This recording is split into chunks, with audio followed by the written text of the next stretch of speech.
신약성경 345페이지 디모데후서 3장 1절부터 5절까지 하나님 말씀을 제가 읽겠습니다. 너는 이것을 알라. 말세에 고통하는 때가 이르러 사람들이 자기를 사랑하며 돈을 사랑하며 자랑하며 교만하며 비방하며 부모를 거역하며 감사하지 아니하며 거룩하지 아니하며 무정하며 원통함을 풀지 아니하며 모함하며 절제하지 못하며 사나우며 선한 것을 좋아하지 아니하며 배신하며 조급하며 자만하며 쾌락을 사랑하기를 하나님 사랑하는 것보다 더하며 경건의 모양은 있으나 경건의 능력은 부인하니 이 같은 자들에게서 내가 돌아서라. 아멘. 불변하는 진리로 변하는 세상을 비추는 교회라는 주제를 연속해서 보고 있습니다. 지난주에는 불변하는 진리가 무엇인지를 생각했죠. 하나님은 특정 장소에만 계시는 분이 아닙니다. 제한된 조건이나 환경에서만 능력을 발휘할 수 있는 분이 아닙니다.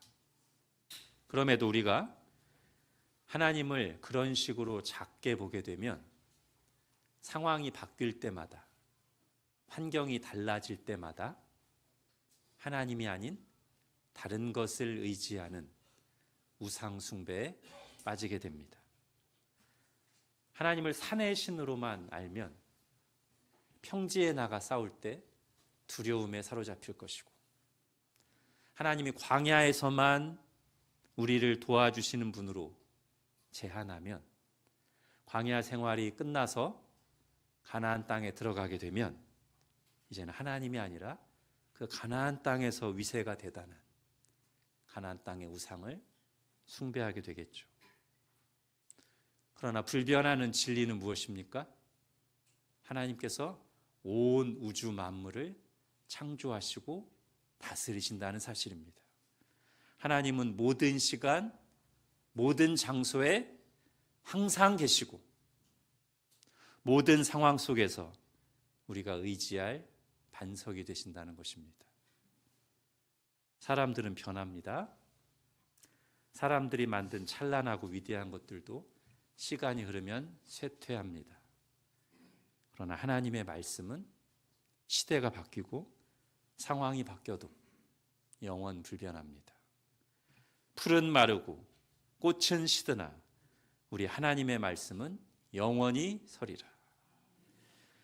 이 불변하는 진리에 굳게 뿌리 내리고 살아갈 때 우리는 변화된 환경에서 살아남는 것을 넘어, 서바이벌 하는 것을 넘어 급변하는 상황에서 무엇을 붙들고 살아야 될지 몰라 두려워하고 흔들리는 세상을 비출 수 있을 것입니다.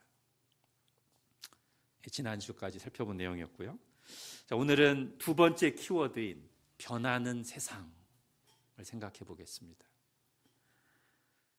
먼저 지난주에 들었던 내용과 여러분이 헷갈리지 않으시기를 바랍니다.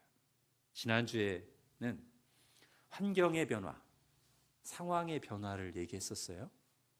그런데 오늘 우리가 살펴보려고 하는 변하는 세상, 즉 세상이 변했다라는 것은 그걸 말하려는 게 아닙니다.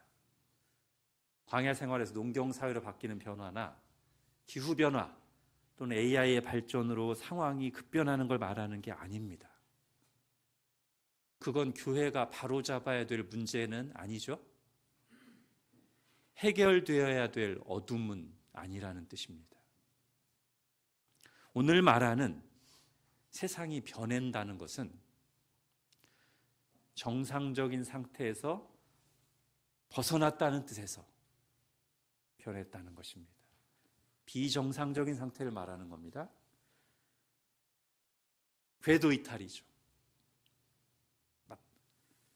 차로를 벗어난 탈선입니다. 그래서 교회가 불변하는 진리로 변하는 세상을 비춘다는 말의 의미는 하나님이 창조하신 본래 자리에서 이탈해서 비정상적인 상태에 있는 어둠 속에 있는 세상을 비춘다는 뜻입니다. 자, 그럼 세상은 어떤 점에서 하나님의 뜻을 벗어나 탈선했습니까?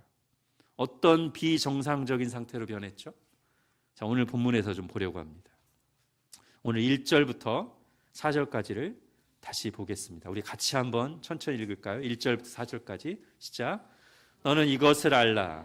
말세에 고통하는 때가 이르러 사람들이 자기를 사랑하며 돈을 사랑하며 자랑하며 교만하며 비방하며 부모를 거역하며 감사하지 아니하며 거룩하지 아니하며 무정하며 원통함을 풀지 아니하며 모함하며 절제하지 못하며 사나우며 선한 것을 좋아하지 아니하며 배신하며 조급하며 자만하며 쾌락을 사랑하기를 하나님 사랑하는 것보다 더하며.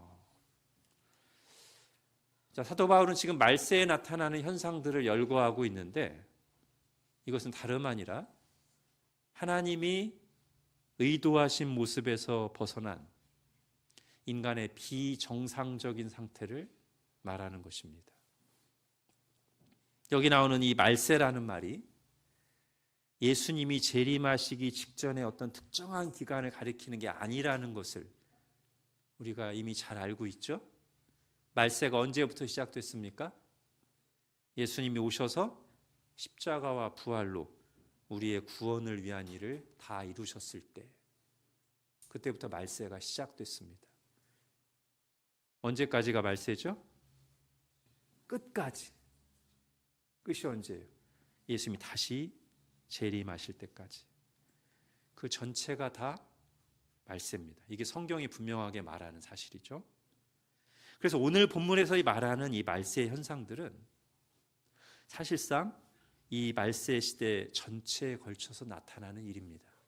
다만 이런 현상이 더 광범위하고 심각하게 나타날 때가 있음을 경고하는 거죠.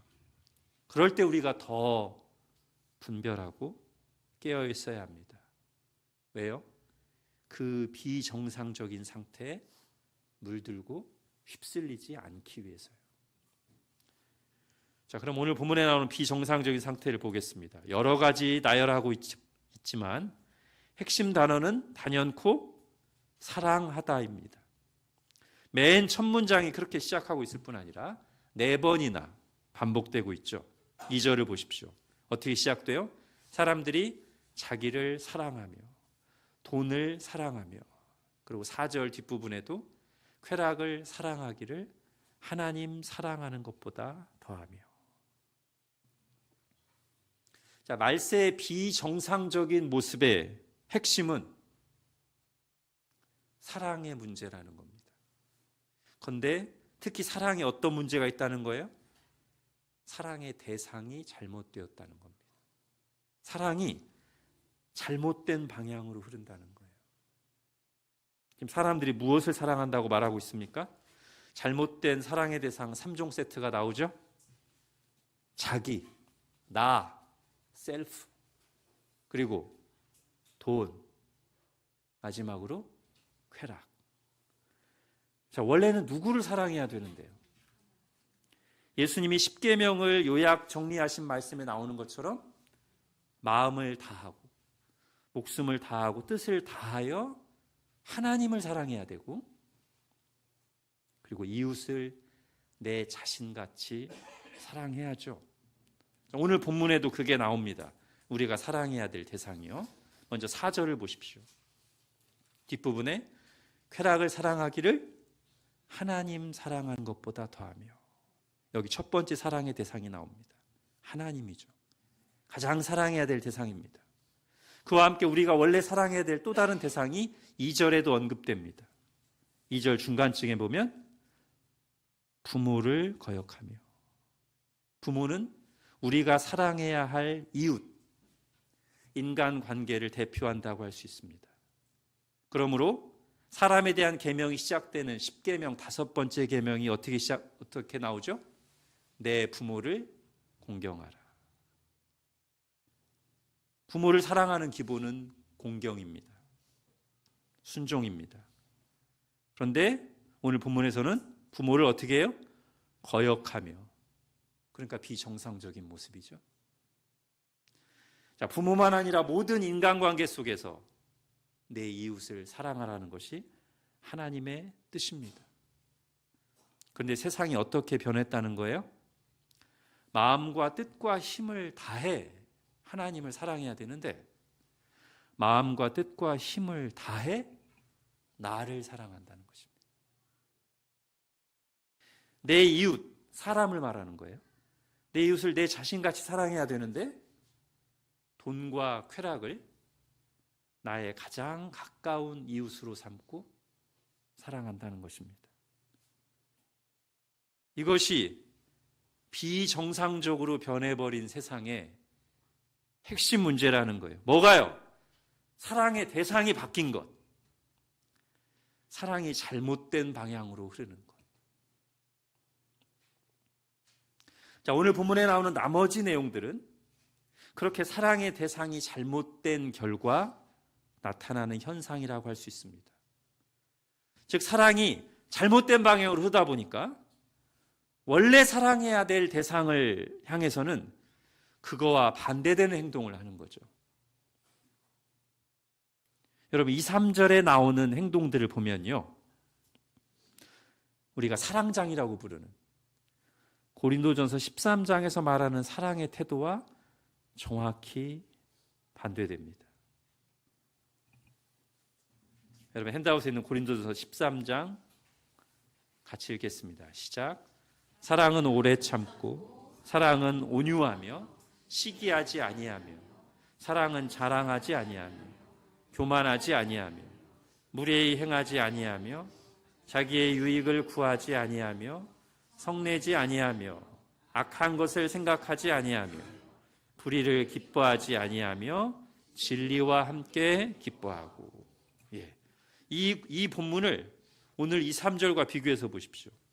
2절 앞부분에 뭐라고 나와요? 돈을 사랑하며 뒤에 자랑하며. 그런데 고린도전서 13장에서는 사랑을 뭐라고 합니까? 자랑하지 아니하며.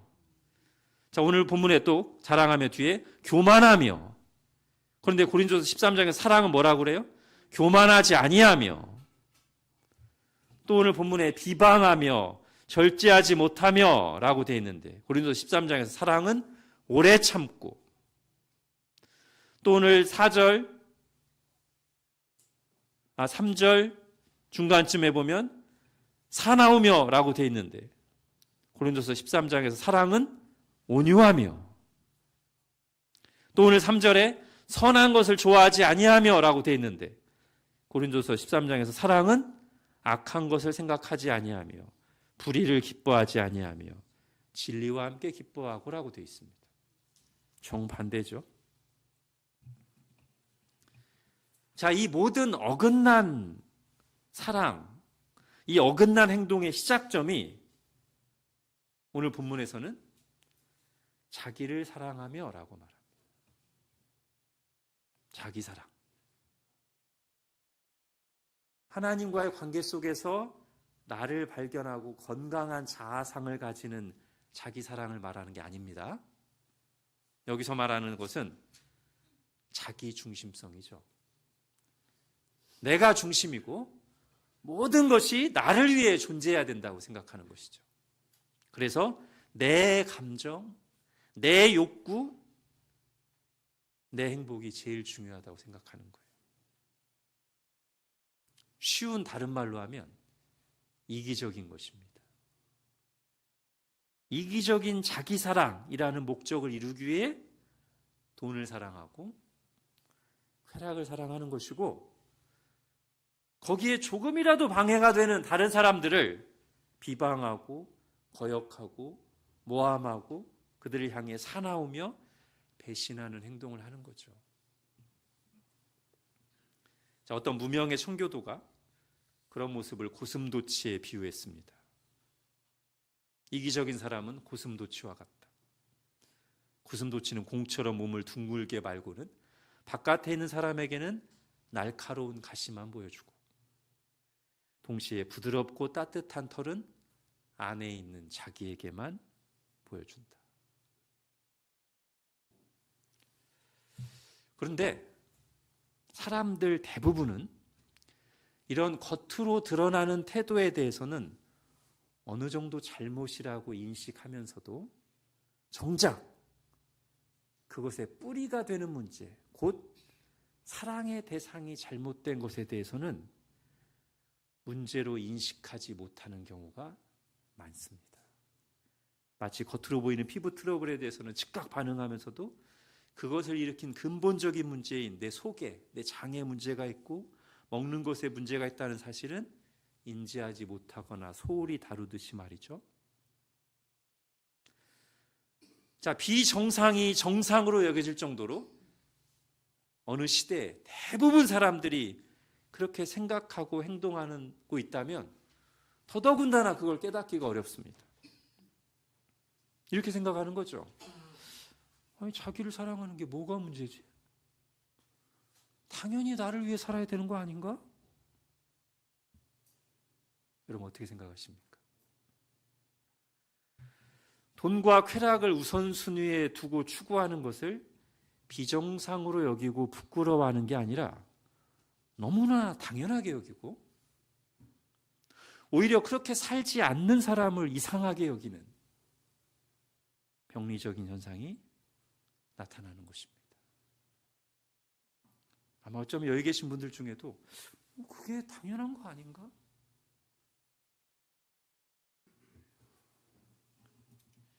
여러분 우리 시대, 우리 사회를 부르는 신조어가 있더군요. 핵 개인 시대라고 들어보셨나요? 핵 가족을 넘어 이제는 핵 개인 시대라고 합니다. 1인 가구가 급증하고 있을 뿐 아니라 한 집, 한 공간에 살면서도 각자의 삶을 산다는 거죠. 함께 둘러앉아 있지 않고 각 방에서 같이 TV를 보거나 대화하지 않고 각자 휴대폰을 보면서 단순히 모이는 단위가 잘게 나누어진 게 아닙니다. 철저히 나 중심이라는 거죠. 우리보다, 가족보다 나가 훨씬 더 중요시되고 있다는 것입니다. 그래서 이제는 너무나도 중요해진 나 때문에 가장 가깝게 사랑해야 할 가족조차도 뒤로 밀려나는 거예요. 내가 불편하면 가족도 필요 없어요. 나를 귀찮게 하고 부담 주는 가족보다 나에게 즐거움을 주는 개와 고양이가 더 가까운 이웃이 되는 현상이 나타나는 것입니다. 그야말로 옳고 그름이 아니라 나한테 좋은가 안 좋은가가 기준인 시대. 나의 감정, 나의 필요, 나의 행복이 단연코 최고의 가치인 시대. 우리 시대가 그렇지 않습니까? 그런데 이것이 오늘 본문이 말하고 있는 비정상적인 세상의 첫 단추인 자기를 사랑하며가 노골적으로 극대화된 모습이라는 거예요. 오늘 성경은 그게 바로 문제라고 말하는 것입니다. 비정상이라고 말하는 것입니다. 하나님의 길에서 이탈한, 변해버린 세상을 하나님이 진단하실 때 그 진단명이 뭐냐? 병명이 뭐냐? 사랑의 대상이 잘못됨, 이거예요. 인간이 어떻게 하나님의 뜻으로부터 멀어져서 이토록 비정상적인 상태가 되었는가라고 할 때 오늘 성경이 말하는 것은 사랑의 대상이 바뀌었다. 사랑이 잘못된 방향으로 흐르고 있다라고 말하는 것입니다. 그 결과는 무엇입니까? 고통입니다. 그러므로 오늘 본문은 이런 말로 시작됩니다. 너는 이것을 알라. 말세에 고통하는 때가 이르러. 자, 마땅히 사랑해야 할 진짜 사랑의 대상을 버리고 사랑이 잘못된 방향으로 흘러가면 필연적으로 고통이 온다는 거예요. 하나님을 버리고 내 이웃인 사람을 사랑하지 않고 나를 중심에 두고 사랑하고 돈을 사랑하고 쾌락을 사랑하고 그걸 최고 우선순위를 추구하게 되면 반드시 고통과 부작용이 따른다는 것입니다. 자기 자신에게도 내 주변 사람들에게도 그리고 그런 상태에 빠진 사회 전체가 여러 가지 고통과 부작용을 겪습니다. 그런데 사람들은 되게 그렇게 생각하지 않는다는 거죠. 즉 사랑의 대상이 잘못된 것과 그 결과로 온 고통을 연결시켜서 생각하지 않는다는 거예요. 또는 그렇게 진단하는 말을 들어도 받아들이려 하지 않는다는 것이죠. 그래서 가장 중요한 문제인 사랑의 대상이 잘못된 것은 그대로 둔 채 여전히 나를 중심에 두고 돈과 쾌락을 추구하면서 그 결과로 온 고통의 문제에 대해서는 다른 방식으로 해결하려고 오히려 더 많은 돈과 더 많은 고통, 쾌락을 추구하려고 큰 고통과 비극을 경험하기 전까지는 좀처럼 이것을 깨닫거나 인정하거나 돌이키지 않습니다. 자, 사사시대의 특징을 한마디로 정리하면 뭐죠? 하나님의 말씀에서 벗어나 각자 자기 소견에 오른 대로 살던 시대잖아요. 사사기는 그 결과 당시 사회가 얼마나 영적으로 그리고 도덕적으로 타락했는지를 보여주고요. 그리고 그 결과 그들이 겪었던 고통과 비극을 보여줍니다. 그런데 그 비극 속에 등장하는 인상적인 장면이 있어요. 사사기 21장 같이 읽겠습니다. 시작. 백성이 베델에 이르러 거기서 저녁까지 하나님 앞에 앉아서 큰 소리로 울며 이르되 이스라엘의 하나님 여호와여 어찌하여 이스라엘에 이런 일이 생겨서 오늘 이스라엘 지파 중에 한 지파가 없어지게 하시나이까 하더니 이들이 지금 큰 비극을 겪고 고통하고 있습니다. 그런데 이들의 말을 보세요. 자기들이 왜 이런 고통을 겪는지 이유를 깨닫지 못하고 있습니다. 하나님의 말씀을 떠나 자기 소견에 옳은 대로 산 그 비정상으로 산 결과 자기들이 고통을 겪는 건데 이 원인과 결과 인과관계를 깨닫지 못하는 거예요. 또는 인정하기 싫은 거예요. 여러분 이게 비극 아닙니까? 큰 고통을 겪으면서도 자기들이 이 고통을 왜 겪는지 몰라서 이 고통의 원인이 되는 일을 계속 반복하고 있다면 비극 아니냔 말이에요. 자, 사사시대만 그랬던 게 아닙니다. 이스라엘 말기에도 이런 비정상적인 상태가 점점 깊어가고 있었습니다. 그때 하나님께서 예레미야 선지자를 통해서 그들의 문제가 무엇인지를 가르쳐 주십니다. 자, 예레미야 2장 19절 같이 읽겠습니다. 시작. 내 악이 너를 징계하겠고 내 반역이 너를 책망할 것이라. 그런즉 내 하나님 여호와를 버림과 내 속에 나를 경외함이 없는 것이 악이요 고통인 줄 알라. 주 여호와 만군의 여호와의 말씀이니라. 자, 그리고 같은 본문에서 또 이렇게도 말씀하십니다. 2장 13절 시작. 내 백성이 두 가지 악을 행하였나니 곧 그들이 생수의 근원되는 나를 버린 것과 스스로 웅덩이를 판 것인데 그것은 그 물을 가두지 못할 터진 웅덩이들이니라. 자, 이 말씀들에서 지금 하나님은 왜 그들이 결핍의 상태에서 벗어나지 못하고 고통을 겪는다고 하시죠? 오늘 우리가 살펴본 본문과 연결해서 말한다면 그들의 사랑이 잘못된 방향으로 향했기 때문에 마땅히 사랑해야 할 진짜 사랑의 대상인 하나님을 버리고 다른 것들을 사랑했기 때문에 그것이 악이요 고통인 줄 알라 말씀하십니다. 비유하자면 이런 거죠. 빛을 사랑해야 우리 마음과 삶이 빛으로 가득할 텐데 어둠을 사랑하니까 어둡다는 거예요. 어둠은 결코 빛을 대신할 수 없기 때문에 그들에게 채워지지 않는 결핍이 있는 것입니다. 이것이 고통의 첫 번째라면 또 이런 비유도 가능하죠. 자기 아내, 자기 남편을 사랑해야 되는데 다른 여자, 다른 남자를 사랑하니까 문제가 생긴다는 거예요. 하나님을 버리고 우상 숭배하는 이스라엘 책망하실 때 하나님이 종종 사용하셨던 비유죠.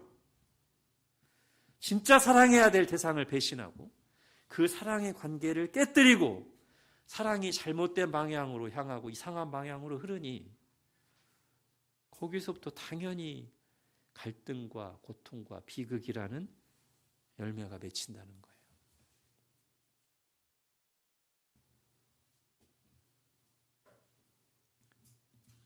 자, 사랑과 관련해서 주님이 가르쳐 주시는 또 다른 중요한 사실이 있습니다. 사랑의 대상이 잘못될 때 고통이 오는 것과 반대로 진정한 사랑은 우리에게 기쁨을 준다는 것입니다. 자, 이것을 잘 가르쳐 주는 말씀이 요한복음 15장입니다. 우리 같이 읽겠습니다. 시작. 아버지께서 나를 사랑하신 것 같이 나도 너희를 사랑하였으니 나의 사랑 안에 거하라. 내가 아버지의 계명을 지켜 그의 사랑 안에 거하는 것 같이 너희도 내 계명을 지키면 내 사랑 안에 거하리라. 내가 이것을 너희에게 이름은 내 기쁨이 너희 안에 있어 너희 기쁨을 충만하게 하려 함이라. 아멘. 여러분, 이 말씀에 상당히 중요한 진리들이 응축되어 있습니다. 한 절씩 보겠습니다. 9절. 아버지께서 나를 사랑하신 것 같이 나도 너희를 사랑하였으니. 자, 예수님이 우리를 어떻게 사랑하셨죠? 자신을 아낌없이 내어주셨습니다. 그런데 지금 예수님은 그 사랑의 원조가 누구라고 말씀하세요? 아버지 하나님이라고 말씀하십니다. 즉, 아버지 하나님이 예수님을 사랑하신 것처럼 예수님이 우리를 사랑하셨다고 지금 말씀하고 계신 거예요? 그럼 우리는 여기서 중요한 사실을 발견합니다. 십자가의 독생자를 내어주시는 것으로 드러난 우리를 향한 하나님의 사랑은 본래 삼위일체 하나님 사이에서 오가는 사랑이 원조다. 거기서부터 나온 것이다. 그죠? 그래서 우리는 우리에게 나타난 사랑, 독생자를 아낌없이 내어주시며까지 우리를 사랑하시는 하나님의 사랑을 통해서 하나님은 사랑의 하나님입니다 라고 고백했는데, 이 말씀에 의하면 인간에 대한 사랑 이전에 원래부터 하나님은 삼위일체 하나님이 서로 그렇게 뜨겁게 사랑하시는 사랑의 하나님이시다 라고 가르쳐주고 있습니다. 자, 두 번째 10절. 내가 아버지의 계명을 지켜 그의 사랑 안에 거하는 것 같이 너희도 내 계명을 지키면 내 사랑 안에 거하리라. 자, 이제 예수님은 똑같은 패턴으로 우리에게 사랑의 계명을 주시죠. 어떻게 해요? 예수님이 하나님의 사랑을 받고 그 사랑으로 예수님이 우리를 사랑하셨는데, 이 패턴 똑같이 예수님이 우리를 사랑하셨으니까 우리도 그 사랑을 받고 서로 사랑하라고 가르치고 계세요. 자, 여기서 겹치는 중간 단계를 빼볼게요. 맨 앞과 맨 끝만 연결하면 어떻게 되죠? 삼위일체 하나님이 서로 뜨겁게 사랑하시듯이 쭉 건너뛰어서 우리도 서로 사랑하라.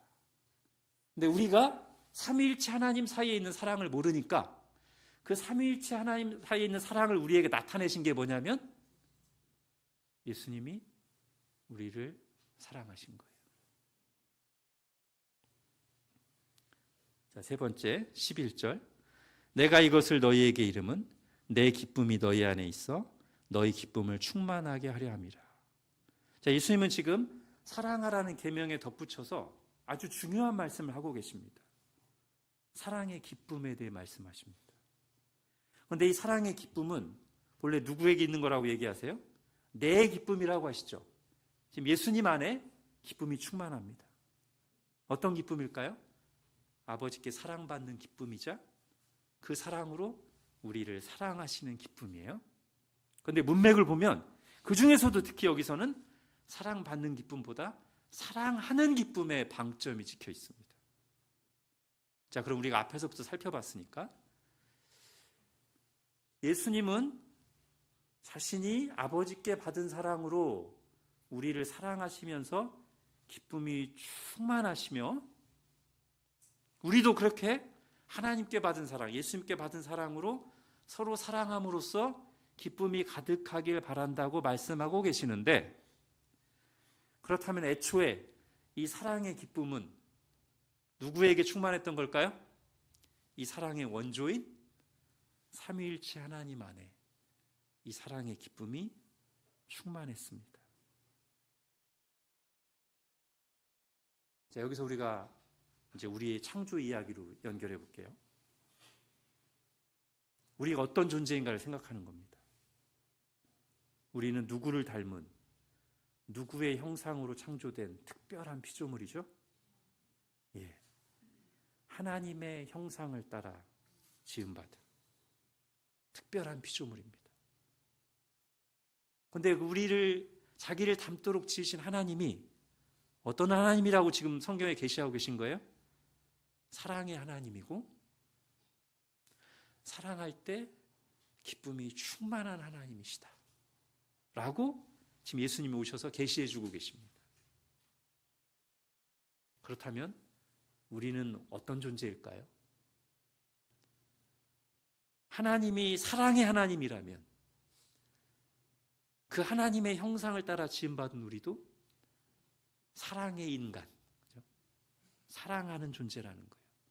하나님이 사랑함으로써 기쁨이 충만한 것과 같이 우리도 언제 기쁨이 충만하도록 지음받은 존재냐면 하나님이 우리를 사랑하시듯 우리도 하나님을 사랑하고 서로 사랑할 때 기쁨이 충만한 존재라는 거예요. 그게 우리라는 겁니다. 그게 정상이라는 겁니다. 그러므로 우리의 신앙 고백은 인간의 제일 되는 목적이 무엇이라고 말합니까? 여러분 웨스트민스터 소리문답 1문 답을 같이 읽겠습니다. 시작. 사람의 제일 되는 목적은 하나님을 영화롭게 하고 하나님을 영원토록 즐거워하는 것입니다. 예. 인간은 어떤 존재예요? 하나님을 사랑하면서 즐거워하는 존재입니다. 그리고 인간이 처음 창조됐을 때, 곧 죄로 타락하기 전 하나님의 형상을 깨지지 않고 그대로 간직하고 있을 때 인간의 모습을 어떻게 보여주고 있습니까? 성경이 창세기 2장 보십시오. 같이 읽겠습니다. 시작. 아담이 이르되 이는 내 뼈 중에 뼈요 살 중에 살이라. 이것을 남자에게서 취하였은즉 여자라 부르리라 하니라. 이러므로 남자가 부모를 떠나 그 아내와 합하여 둘이 한 몸을 이룰지로다. 자, 지금 아담이 자기가 아닌 타인을 볼 때, 이웃을 볼 때, 사람을 볼 때 뭐라고 얘기하죠? 내 뼈 중에 뼈요, 살 중에 살이다. 여러분 이걸 다른 말로 해석하면 뭡니까? 너는 나다. 너는 나다. 아니, 내 애기 쓰니까 나보다 더 귀하다. 그러면서 굉장히 기뻐하는 게 느껴지지 않습니까? 그야말로 다른 사람을 자기 자신처럼 사랑하면서 기뻐하는 인간의 모습이죠. 이게 원래 인간이라는 겁니다. 하나님을 영화롭게 하고 사랑하며 영원토록 즐거워하고 내 이웃을 나 자신처럼 사랑하며 기뻐하는. 그러니까 우리가 이 변해버린 세상의 영향을 받고 그것을 기준으로 내가 이런 존재구나 라고 자기 인식할 게 아니라 우리를 창조하신 하나님을 따라서 그분이 우리에게 주신 불변하는 진리의 말씀을 따라서 우리가 누구인지를 생각하자는 거예요. 여기에서부터 자기 인식을 갖자는 거예요. 그럼 우리가 이렇게 생각해야 되죠. 아, 내가 이런 존재구나. 사랑의 하나님에게서 나온 사랑의 존재구나. 나 중심으로 내 감정, 내 욕구만 따라 살아야 행복하게끔 창조된 존재가 아니라 나를 창조하신 사랑의 하나님을 닮아서 사랑하는 존재고 그럴 때 참된 기쁨을 누리는 존재가 나구나. 그러니 사랑의 대상, 즉 하나님과 이웃, 남편, 아내, 자녀, 부모, 형제, 자매를 위해 헌신하고 희생하고 아낌없이 주는 게 자기 행복을 포기하는 어리석은 행동이 아니라 그게 맞는 것이구나. 그게 정상이구나. 그게 하나님의 기쁨에 동참하는 길이구나. 라고 자기 인식을 가져야 된다는 거예요. 오늘 본문은 바로 거기서부터 이탈한 인간의 비정상적인 행태를 보여주는 것입니다. 어떻게 해요? 사랑의 대상이 잘못됐어요. 사랑이 잘못된 방향으로 흐르고 있어요. 진짜 사랑해야 될 대상인 하나님과 이웃, 사람이 아니라 나, 돈, 쾌락 사랑으로 집중되고 있다는 거예요. 그래서 고통스러운 세상의 모습이라고 말하고 있는 겁니다. 그런데도 무엇이 잘못된지 알지 못하고 계속 그 길로 치닫는 비극적인 현실을 보여주고 있는 거예요. 대다수가 그렇게 살고 사회 전체가 그렇게 흘러가니 기준이 없으면 뭐가 잘못됐는지를 알 수가 없죠. 또한 죄로 부패하여 참된 사랑의 길로 나갈 능력도 없고요. 그럼 이런 세상을 비추어야 될 교회는 어떤 존재입니까? 교회가 어떻게 이런 세상을 비출 수 있을까요? 우리도 똑같이 연약한데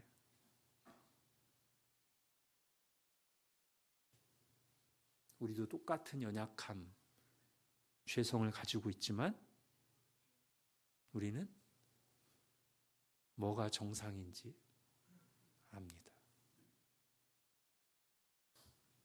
떠내려가고 있어도 어디가 원래 있어야 될 지점인지 모르고 떠내려가서 길을 잃으면 돌아올 수도 없어요. 근데 잠깐 떠내려가다가도 원래 있어야 될 내 자리는 여기야. 알면 누군가 힘을 주면 돌아올 수 있잖아요. 말하자면 우리가 그런 사람들이라는 거죠. 우리는 불변하는 진리의 말씀을 통해서 오늘도 말씀을 들었듯이 인간이 원래 어떤 존재인지 어떻게 창조되었든지를 압니다. 그리고 우리가 이것을 어떻게 알게 됐습니까?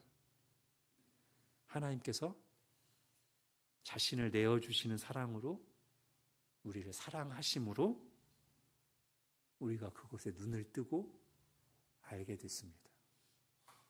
요한일서 4장 10절 같이 읽겠습니다. 시작. 사랑은 여기 있으니 우리가 하나님을 사랑한 것이 아니요 하나님이 우리를 사랑하사 우리 죄를 속하기 위하여 화목제물로 그 아들을 보내셨습니다. 아멘. 우리가 하나님을 사랑한 것이 아니요 죄로 부패하고 연약한 우리는 다 이 사랑에서 실패한 사람들입니다. 그래서 죄인이었습니다. 그런데 그 실패한 죄인들을 향해 하나님이 사랑으로 찾아오셨습니다. 하나님이 우리를 사랑하사 화목제물로 그 아들을 보내셨습니다. 그 사랑이 우리를 어둠 속에서 건져냈습니다. 우리 죄를 용서하시고 우리의 눈을 열어 하나님의 사랑을, 사랑의 하나님을 알게 하셨습니다. 그것이 우리가 살아난 유일한 방법일 뿐 아니라 우리가 살아가야 할 원래 모습이라는 것을 깨닫게 하셨습니다. 그래서 사실은 우리가 복음을 믿고 거듭날 때 우리 속에 어떤 일이 일어나야 할까요? 우리 안에 일어나는 회개와 믿음이 뭡니까? 사랑의 대상이 잘못되었던 죄에 대한 깨달음과 회개가 일어나는 것입니다. 그리고 그런 나를 사랑하사 독생자를 내어주신 하나님의 사랑을 믿고 잘못된 길에서 돌이키는 거죠. 그렇기 때문에 우리가 거듭날 때 일어나는 가장 근본적인 변화가 뭐죠? 하나님에 대한 태도가 바뀝니다. 그 이전에는 소극적으로는 하나님께 무관심, 적극적으로는 하나님을 대적했어요. 원래는 내가 가장 사랑해야 될 대상인데 거듭나기 전에는 우리가 다 그랬어요. 착한 사람, 못된 사람 할 것 없이 다. 근데 복음을 통해서 거듭날 때 어떤 변화가 우리 속에 급진적으로 일어납니까? 내가 원수처럼 여기던, 그리고 전혀 관심 없던 하나님을 향하게 됩니다. 드디어 하나님이 우리의 사랑의 대상이 됩니다. 그리고 또 우리에게 어떤 일도 일어나요? 그 하나님께 받은 사랑으로 사람들을 사랑해야 되겠다는 거룩한 소원이 싹트기 시작합니다. 그리고 그럴 때 은혜가 충만합니다.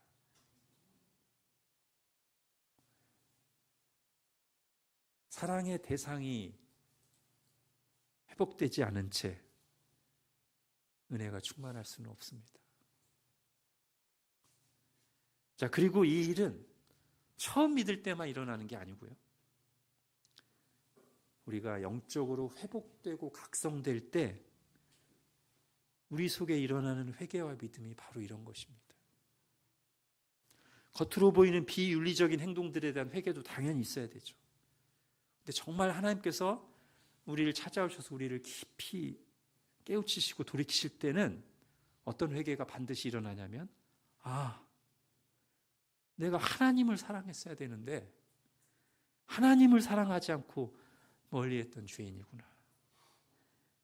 내 사랑의 방향이 잘못되어 있었구나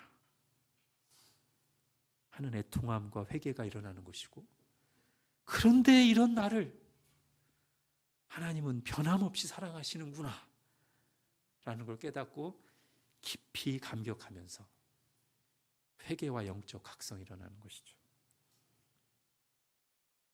그런 회개와 영적 각성을 거쳐서 교회가 마땅히 사랑해야 될 대상을 뜨겁게 사랑하고 올바른 방향으로 사랑을 흘려보낼 때